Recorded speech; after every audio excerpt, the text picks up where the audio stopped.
Nasa Quiapo ako ngayon at dito, pansit hab-hab din dito kaya perfect pang merienda talaga. Dito lang yan sa may Oscaris Quiapo, dito sa labas ng Mrs. Unlimited Cafe at Restaurant. At ito ang hab-haban in Quiapo. Hab-hab.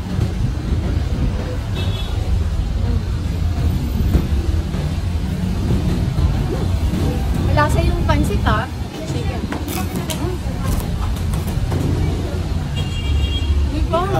Hindi lang siya basta malutong kasi pati yung chicken skin malasa. May suka to? Ayun, may suka. Alam mo talaga pag hab-hab may suka eh. So lagyan natin yung pansit nila.